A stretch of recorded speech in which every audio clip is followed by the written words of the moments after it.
متابعي قناة بيستارز، أسعد الله أوقاتكم أينما كنتم. الفنانة منال الحدلي، وبعد تدهور حالتها الصحية ها هي في أول ظهور لها في السوشيال ميديا، كشفت عن وصفات الأعشاب التي ساهمت في علاجها من الإنفلونزا والسعال الحاد. كاين اللي بعثوا لي ميساج قالوا لي منال واش راكي ديري باش راكي تداوي مالغري كو ما كنتش نبان يا 3 تريتمون 15 يوم وانا مريضه دونك حبست كلش لي كورتيكويد لي زانتيبيوتيك حبست كاع دواء.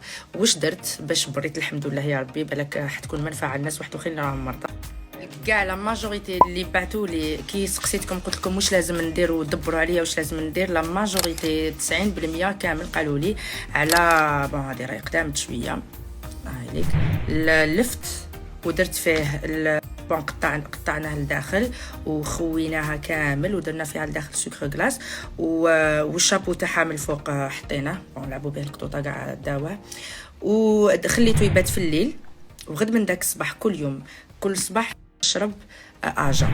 والحاجه الدوزيام اللي كنت نديرها عصروا لي الماء تاع البصل فوالا وداروا فيه العسل وداروا فيه القارص يا اخي زيت زيتون ماشي القارص زيت زيتون دونك الماء تاع البصل زيت زيتون والعسل هادو كامل بين 3 نشربهم قبل ما نرقد وشربتهم ونشربهم الصباح كي نوض اجا.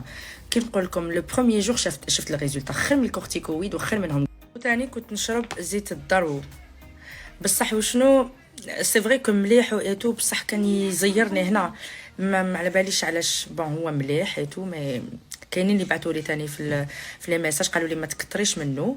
انا كثرت منه جوستومون كنت نشرب قبل ما نرقد ثاني مي يخرج كيما راهم هادو يخرجوا. وثاني على لافوار اللي راحت لي باسكو لا ديرنيير فوا كامل كي هضرت معكم لي ديرني ستوري ما كانتش كاينه لا والو كنت نشرب العسل والقارص دافين نشربهم في الليل قبل ما نرقد ثاني. هادو كامل شوفوا حبست كاع دواء حبست شكاك حبست كلش هادو هما اللي رجعوا لي الروح والحمد لله يا ربي يسعد بالبادل.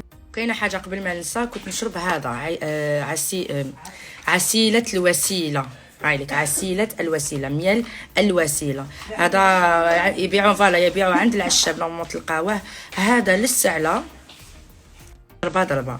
ومني لكم أحلى سلام لأحلى متابعين في العالم. اشتركوا في القناة، فعلوا الجرس، وانتظروا كل جديد على قناتكم بيستارز.